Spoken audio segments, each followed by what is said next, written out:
Hello, Kotanas, and welcome back to the channel. I'm Copivian, and today is my Backlash 2026 in Tampa Bay review.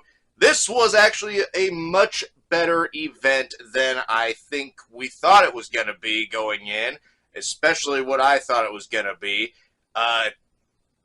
These guys and girls definitely put on a damn show at Backlash this year, and it was, in my opinion, it was better than WrestleMania. So, without further ado, let's get into my review of Backlash. So, we're going to get it started off right away with the tag team match between Danhausen and a mystery partner versus The Miz and Kit Wilson.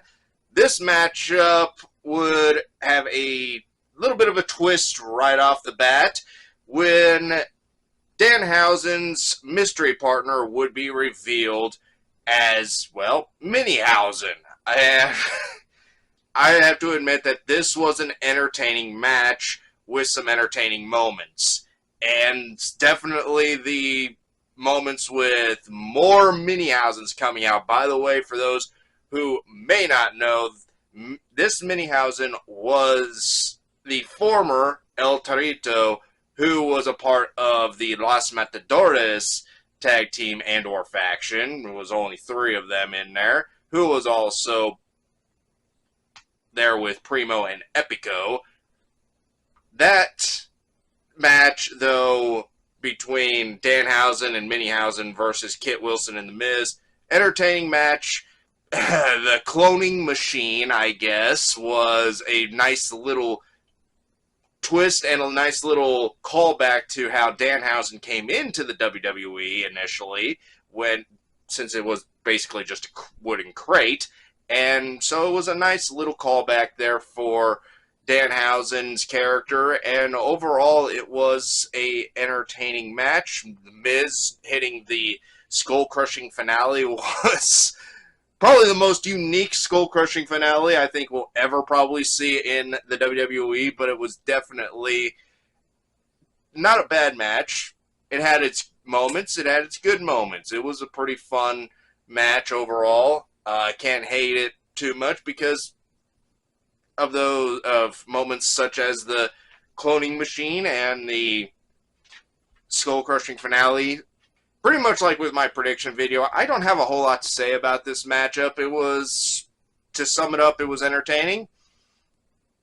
And, yeah, that's pretty much it. Good match. Alright, next up I want to talk about Seth Rollins versus Braun Breaker with Paul Heyman. This was a very good match, and it was pretty damn near close to a 5-star match, in my opinion. A lot of good athletic moments between these two, and overall, I thought it was a solid wrestling match. It was a solid wrestling match that featured some of the best moments of the night, both in the ring and outside the ring. It wasn't so much... I thought going into this match, I thought that it was going to be a lot more physicality and a lot more, these two guys kind of beating on each other and maybe utilizing weapons, which did in fact happen at one point in the match when the Vision, Logan Paul, and Austin Theory tried to come out and interfere in the match, which was part of my predictions. But it was a good little moment there where Seth Rollins played to the architect character side of him and knew that it was going to happen at some point, knew that it was going to more than likely happen, and turn the tables.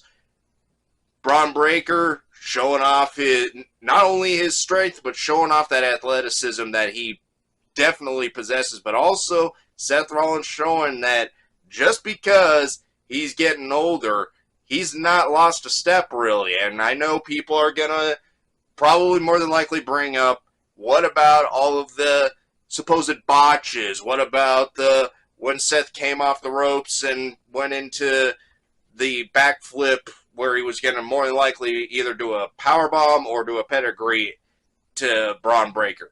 Guys, look, this is wrestling, and things go wrong sometimes. Things don't always go to plan. And when you're in the middle of that ring, things just happen. You know, you got the sweat, you got people not being able to fully go down at a certain point, which is what Braun Breaker kind of did there.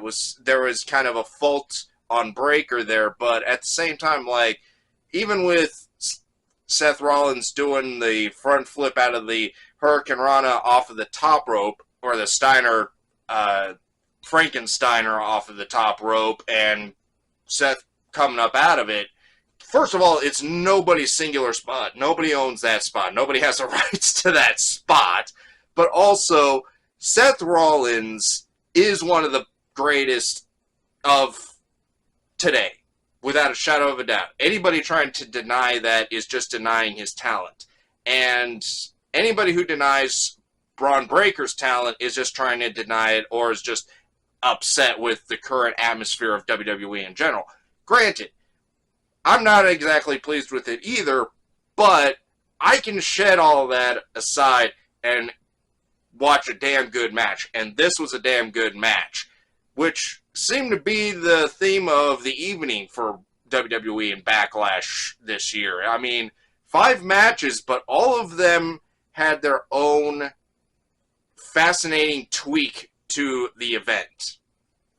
And Seth Rollins versus Breaker with the pedigrees, or the spear into the pedigree, that mentor and student mentality kind of thing coming in between these two was peak. And I think if it happened at WrestleMania, I think people would probably talk about it a little bit better. I guess because it happened at Backlash, it doesn't matter as much, or it's not going to be remembered as much. I think that's BS. But I think overall that this match was definitely entertaining, definitely fun, and definitely damn near 5 stars, if not 5 stars. Now we come to the WWE United States Championship match between WWE United States Champion Trick Williams and challenger Sami Zayn. This matchup, I am loving these matches between Trick Williams and Sami Zayn. In fact, I'm kind of at the point right now where I can't get enough of not only this rivalry, but these matches, because they are putting on matches that are masterclass matches. They really are. And this was a masterclass in how to put on a classic wrestling match with someone on the outside who really isn't a wrestler, but Lil Yachty, I give it to him. He did some stuff in this match and sold a haluva kick that was amazingly sold by him. I mean, he did such a damn good job at getting that over and helping this match elevate to a level that, again, this was another near 5-star match. I think this one was probably more around maybe 4.2. I think it was a good match. And I actually think, I said it in my prediction video, that this matchup may not be better than the WrestleMania match.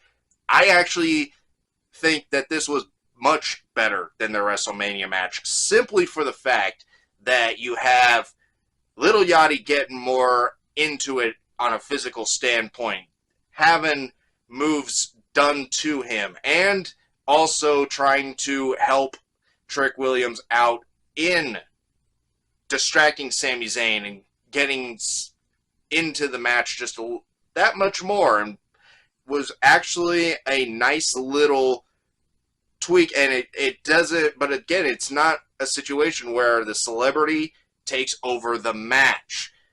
It still was about Trick Williams and Sami Zayn, and damn it, I want to see at least one more match between these two. But the next time we see it, it has to be in some kind of an Extreme Rules style match.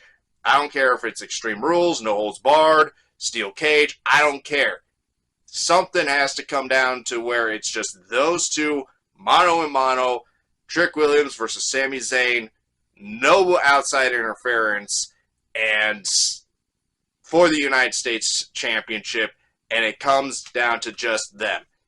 That would be the best way to end it at this point, but this matchup, far be it for me to say, was better than the WrestleMania match, in my opinion. I've waited long enough to talk about this matchup. by far my favorite match of the night. Io Sky versus Asuka. Sami Zayn and Trick Williams was a masterclass in kind of wrestling. Io Sky versus Asuka was a masterclass in storytelling. This matchup had it all. Not only did it have two women who are, without a shadow of a doubt, two of the greatest women wrestlers of all time, not just current generation, but of all time, but they also told the story of where they've told it to this point at Backlash, and told it so well that you just got more emotionally invested as a fan to see where it ends and how it ends. And just the utilization of the mist from Asuka being missed by a clever counter by Io Sky on the announce desk, and just the physicality that these two brought to each other. And, of course, everybody's still going to talk about the end of this match. Is Asuka retired? Is she not? According to reports, her absence is due to personal reasons that I am not of liberty to discuss here. This is legitimately my favorite match of this year's Backlash. You know, in a 5-star or a 5-match card, this is literally the best one of the night, with the main event being my second favorite, and Trick Williams and Sami Zayn being my third favorite.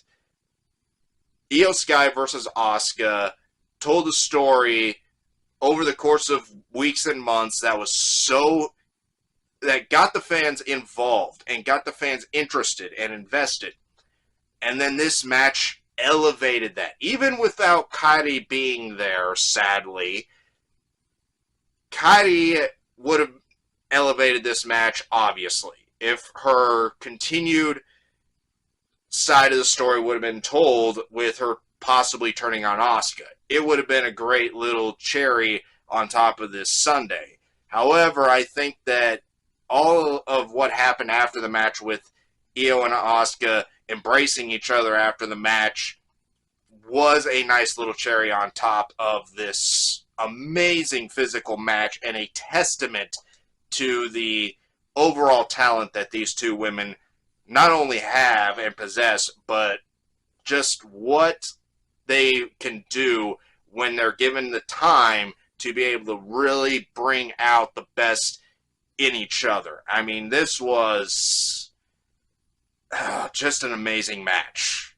Absolutely phenomenal. Even if this was Asuka's last match in WWE as a full-time competitor, I'd honestly be fine with it, because this was so good, and it exercised both of these women's talents as wrestlers and as storytellers and as overall entertainers, that you never felt the need to look away from this match. Your eyes were on it through the entire thing, from the start to the finish, and to the afterwards of Asuka and Io embracing, to what's going to happen now with these two. And hopefully, if we get another match with them, hopefully it's just as good, if not better. That's a big bar to try and climb over, though. Alright. Main event time, WWE World Heavyweight Championship match between WWE World Heavyweight Champion Roman Reigns and his challenger Jacob Fatu. Without a shadow of a doubt, this match in the main event of Backlash this year was a phenomenal main event. It was a fantastic main event. And it showcased all the talents that Jacob Fatu, and what I said in my prediction video, that this could be the match where we see Jacob Fatu show kind of another layer to him in the ring in a big-time match for a big-time title. He did that.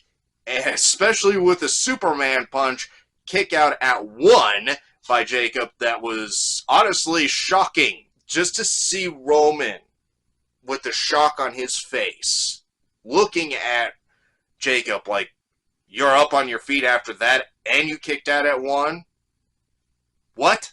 How are you out of that fast? That doesn't make sense. What are you? Who are you? Everything with this matchup was better than I thought it could have been. I knew that this was going to be another one of those matches featuring Roman where it was going to feature a lot of physicality.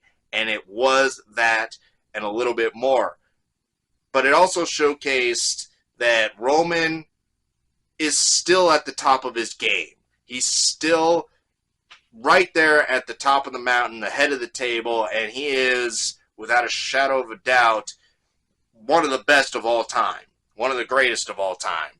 If not, of course, in Roman's words, the greatest of all time. This should be remembered as a point in time for Jacob Fatu, though, that really not only showcased him, but even with him already having a launching pad, this launched him into a main event scene. This is the match that is the benchmark for where Jacob Fatu will be in not only months to come, but years to come. He is a future main event star at WrestleMania, guaranteed, and eventually it's going to come to a point where they have to pull the trigger and he will be a world champion, whether it be WWE champion or WWE World Heavyweight champion. It does not matter. He is a future champion and a future big star main eventer. Of course, people are going to want me to talk about the ending of this matchup where Jacob Fatu kind of, after the 3 count hits and Roman retains, Roman's still laying there on the mat selling what happened to him throughout the match by Jacob.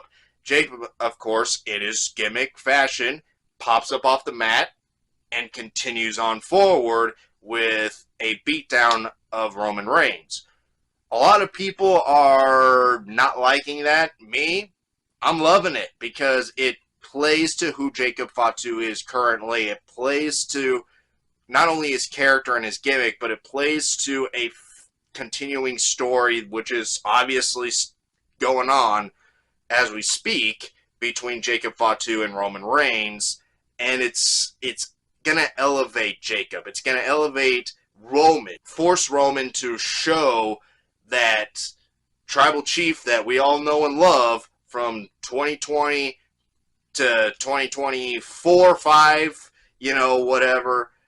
He's gonna have to go back into that mindset, and it's probably gonna get the Usos into it a little bit more, and we're gonna start to see a little bit of that old bloodline story kind of form again. We're already kind of seeing it bubble and simmer. So this is just the start, and I had a feeling that this might be just the start of a rivalry that's gonna take both of these guys to some places that they haven't been. Well, at least Roman hasn't been in a while, but definitely Jacob has yet to be. I don't know how you can elevate Roman any more than he already is to where he's pretty much the guy. I know Cody Rhodes is considered the face of wrestling, or considered at least the face of the WWE, but Roman Reigns, man, he is unmatched in what he's accomplished. He's unmatched in what he is capable of inside of that ring, and this is the perfect mix right now for Jacob Fatu and Roman Reigns for the WWE World Heavyweight Championship. A fantastic match. Overall, this event of Backlash, I had to think about it for a while, and immediately after the event, I thought, you know what, maybe it's about a B, maybe I saw a B+. You know what? Even with 5 matches, I have to give it an A-, because, and the only reason I give it an A- is because it's 5 matches, but even with it being a small card, that shouldn't hinder what was done inside of that ring by all of these fantastic performers on this 5-match card. It was a good event, and of course, we got that announcement by John Cena we'll have to wait and see what happens with that. I'm a little hesitant to speak on that because I'm a little underwhelmed by the announcement. I didn't really think that it was that grave of an announcement. Blah blah. But we'll have to wait and see whenever the event actually happens and how it all comes down and folds into place. But for right now, I don't really want to speak on it too much, which is why I didn't bring it up until the end of this video. So, aside from all that, though, yeah, in my opinion, I give it an A minus. I give it an A minus simply because of Io Sky versus Asuka was the best match on the card by far. In my opinion, 5-star match, both in wrestling, storytelling, emotional investment for the fans and the wrestlers involved, and overall ties the knot on the bow of this rivalry for at least now. We'll see if it continues somewhere down the line. It was actually smart to have this only be a 5-match card because there's no way that the live event audience would have made it through a 6, 7, 8-match card with the matches the way they went at this year's Backlash. It was actually a much better card than I was giving it credit for last week, and I'm glad. I'm very glad that I was wrong, and happy to admit it when I am. Let me know what you guys thought of the event in the comments down below. What grade did you give it, or do you give it? Do you share any similar sentiments to me as in terms of what your thoughts were on the matches? Thank you all so much for watching. As always, imagine your dream, create your happiness, and live your life on the edge, and I will see you in that next episode. See ya.